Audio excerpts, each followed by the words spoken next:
Hello and good afternoon, everyone. It is 2 o'clock, and I'm calling to order the Planning Commission meeting Thursday, February 13th, 2025. Please stand and do the flag salute. Repeat after me. I pledge allegiance to the flag of the United States of America and to the republic for which it stands, one nation, under God, indivisible, with liberty and justice for all.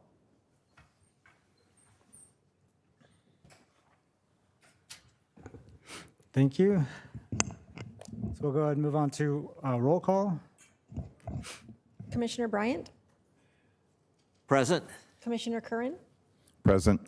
Commissioner Gray, Present. Vice Chair Chanter, and Chair Agostini. Present. And we have a quorum. And then if we can get a motion to excuse Vice Chair Chanter. I so move. I second.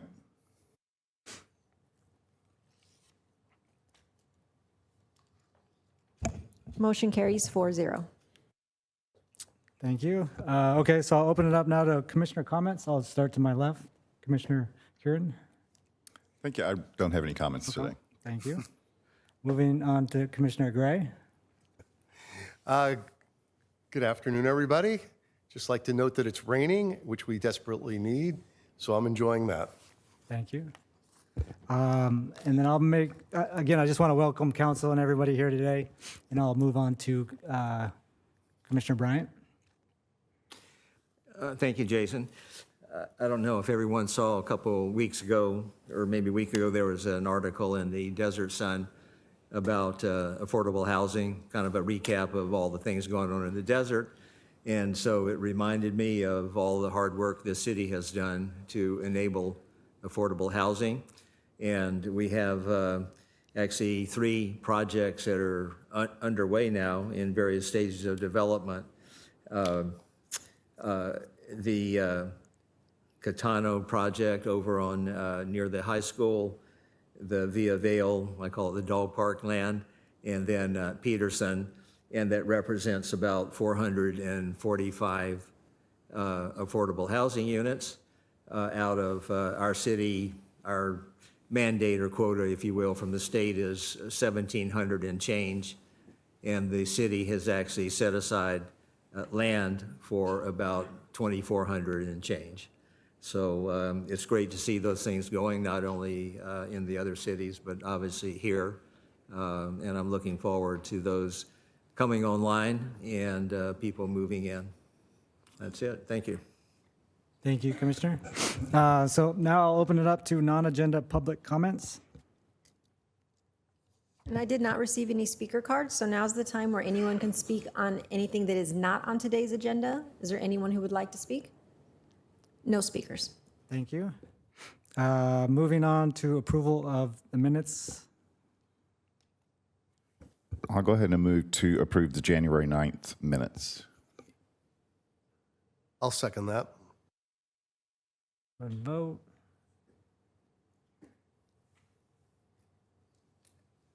Motion carries 4-0. Thank you.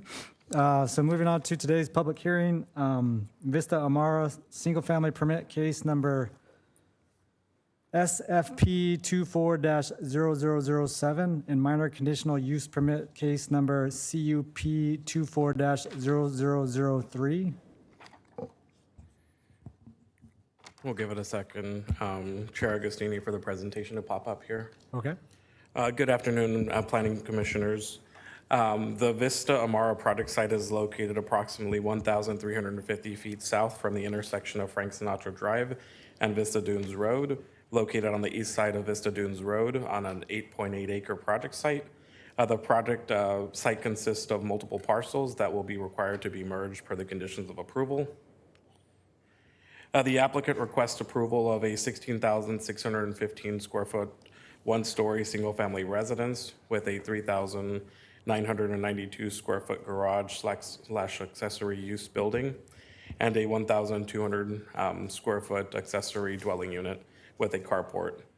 It also includes an 825 square foot beach bar and 2 sports courts with 217 square feet for enclosed sports courts area.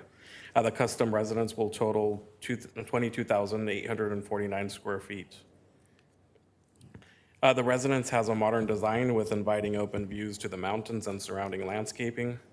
The full height double glazing, large roof overhangs, and other energy efficient design features complement the floating roof that is integral to the design presence and open feeling of the custom residence.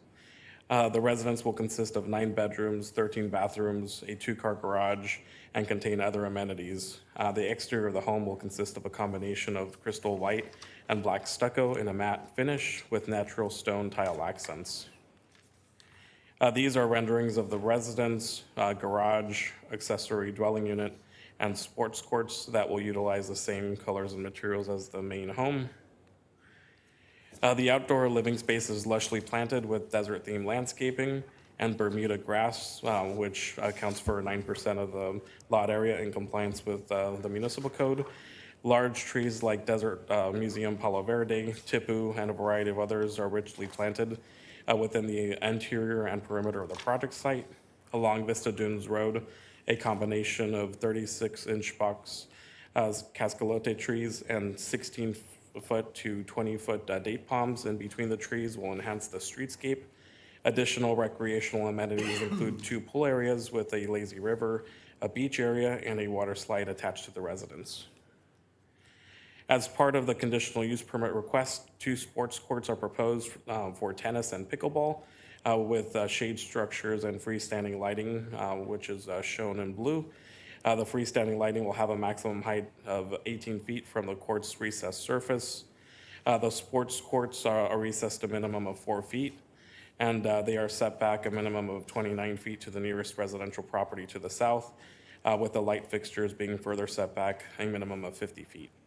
The proposed sports courts meet all applicable development standards, and lighting will be contained within the subject property.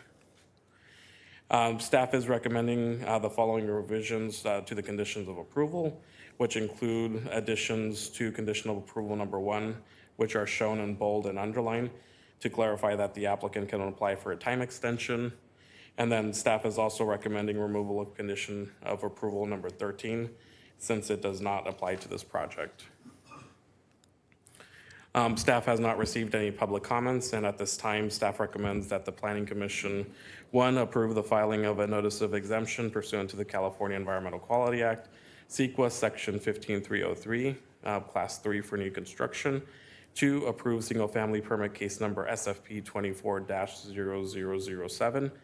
And 3, approve minor conditional use permit case number CUP 24-0003, subject to the revised conditions of approval and based on the content and findings in the staff report. That concludes staff's presentation, and staff and the applicant are here to answer any questions. Thank you. Thank you, Ben. So let's see. So I'll go ahead and open it up to commission or public comments. Yes, I did not receive any speaker cards. Is there anyone who would like to provide public testimony on this public hearing item? No speakers. Moving on to commissioner comments. I have one question, Ben. If you could bring up this slide. Let me pull it up here.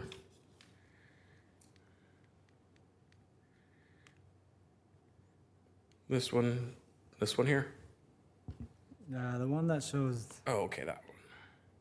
yeah. So it mentioned the slide attached to the residence or dwelling. Is that the slide into the pool?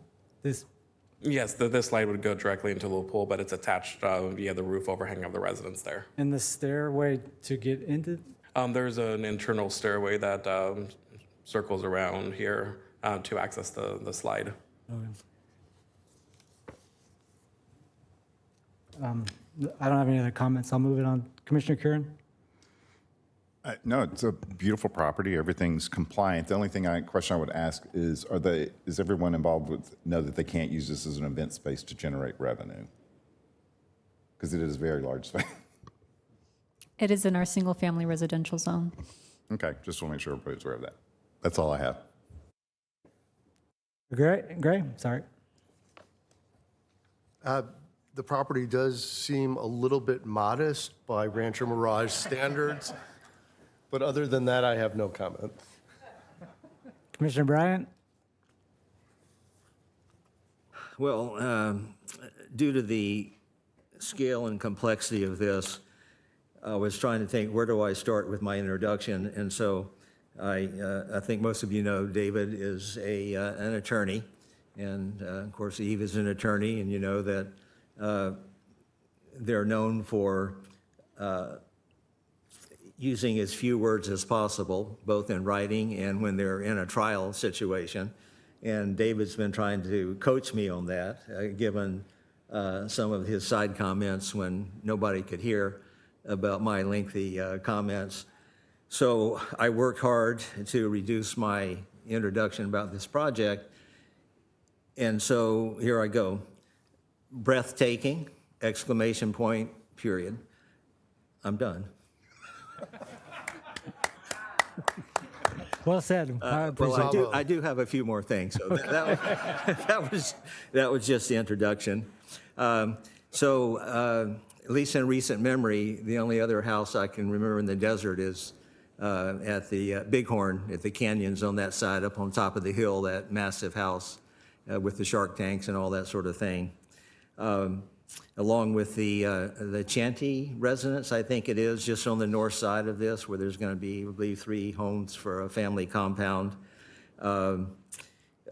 This is clearly completing Vista Dunes as a premier residential area, both in Rancho Mirage, the desert, and almost anywhere. And I hope it's also a harbinger for Vista del Sol, which everybody knows that it's one of my favorite areas, and it should develop like Vista Dunes with the zoning of the large estate lots and so on. And so it reminds me of the care we have to use in every project that comes before the Planning Commission, that if we recommend to the City Council to approve, and I believe Vista del Sol will eventually be like Vista Dunes, and they'll just be amazing residential areas in the city. And of course, on the other end, as I said earlier, we need affordable housing, and the city is doing everything it can to promote affordable housing, along with the very high-end homes that are being developed. And Ben, thank you for Tuesday for spending a lot of time with me on this, some questions. Would you bring up the conditions, please? The list of conditions? I don't have access to the conditions in the Okay. presentation here. Okay, all right, that's all right. I'll just verbalize it. Commissioner Bryant, you can also note the page number that you're referring to, and we can point to the packet. I'll just talk about the ones. There were actually just 2 conditions. The first one was it gave the applicant a year to get all the engineering and so on plans. And given the scale and complexity of this, and it said if they didn't have them by a year, all the approvals would expire. And I'm wondering, that seems, in case if they're diligently pursuing everything, doing what they're supposed to do, and the water district throws them a wrinkle or something, are we able to extend that? And then if we can pull up the presentation, I actually had that condition highlighted in the presentation. So it's this condition of approval number 1. So staff's recommending to add the text Okay. bolded and underlined to just clarify that they can apply for a 1-year time extension. Okay, all right, so that's been added since our conversation on Tuesday. Yes, staff's recommending to add this condition. Okay, great, that satisfies that one. And the other one was condition 13. It basically said in simple language that along the rear wall, the planting can't be more than 6 inches above the 6-foot wall. So that would mean a tree not more than 6 feet 6 inches, which is obviously not what we want. We want, and on the plan, obviously there's date palms and so on. We want 20, 30-foot tall trees along there, both to mute the noise from the traffic as well as the aesthetics and everything else. So I'm assuming that's some sort of standard condition. And does that really apply? Doesn't really apply to this development? No, so after reviewing that condition, since that condition doesn't apply, just one of the standard conditions, staff's recommending to remove it as well too, as shown on this slide. Okay, all right, thank you. Would you bring up the landscape plan, please? Yes, let me pull it up here. Okay. All right. I almost always ask for more trees. That is required by the city and everything that comes before us. So this is the first one that I'm not going to ask for more trees and shrub. The landscaping is really stunning with the different sections of gardens and type of trees and so on.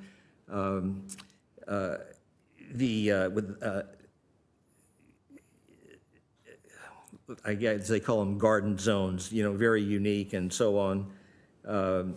And one of the things that I did ask you, and the landscape architect did respond, was the type of trees and shrubs. Would they attract hummingbirds, and would they attract honeybees? And there was a long response to that, that many of the types of trees and so on that they have here will attract the honeybees, birds, hawks, and all that sort of thing, which is, I think, going to make the Living Desert Reserve very happy to see the enhancement to the natural environment that are taking place here. In our commercial code, mine, I know you're dying to hear this one. In our commercial code, we have a rule: there are no cactus, thorny plants within 3 foot of a pedestrian walkway. Does not apply to residential areas, but with the extensive walking, jogging trails they have in here, I would hope that they're careful. They don't want one of their guests to fall into a cactus plant, so they would, all they're not required, would be cognizant of that.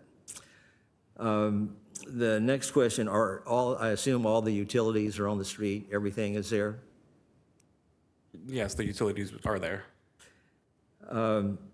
Is there, because of the amount of water this is going to take, is there a well on this site? I'm not aware of a well being located on this site, but I would defer to the applicant if they have other knowledge about that. Or, go ahead.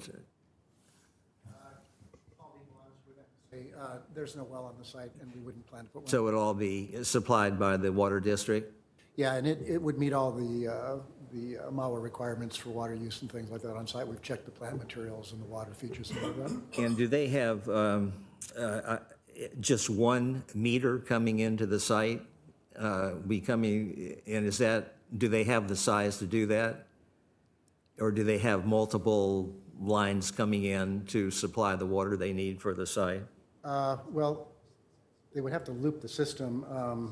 We haven't got into the metering yet, but I would expect there would be one, simply because there's only going to be one family on this site, and unless they need it for multiple buildings, they wouldn't be doing that, I don't think. Okay. But in any case, there's sufficient utilities of everything to supply this? Yes, in fact, I don't know if you saw one of the exhibits showed the cul-de-sac that currently goes into the project. I'm sorry, I didn't. There's a cul-de-sac, there's 3 subdivided lots and a cul-de-sac within the property right now. We're going to have to remove that street, and there's utilities in that street have to be demolished and removed as far as utility easements and things like that. So it's all right there, those for servicing the house. Okay. All right. That's it. I look forward to this development moving ahead. I only foresee one problem that you may have to deal with. You're going to be inundated by photo shoots, Architectural Digest, and all kind of magazines wanting to do. And so you may have to get a permit for to hold events there. There could be worse problems to have. Okay. Thank you. Thanks. Thank you, That's Commissioner. it. All righty. So I'll open it up to a motion. I'd like to make a motion that the Planning Commission approve the filing of a notice of exemption pursuant to the California Environmental Quality Act, CEQA, Section 15303, parens Class 3 - new construction, close parens, to approve single-family permit case number SFP 24-0007, and 3, approve minor conditional use permit case number CUP 24-0003, subject to the revised conditions of approval and based on the content and findings in the staff report. I'll second that. Let's vote. Motion carries 4-0. So that concludes today's Planning Commission meeting. It's 2:20, and I want to thank everyone for your attendance.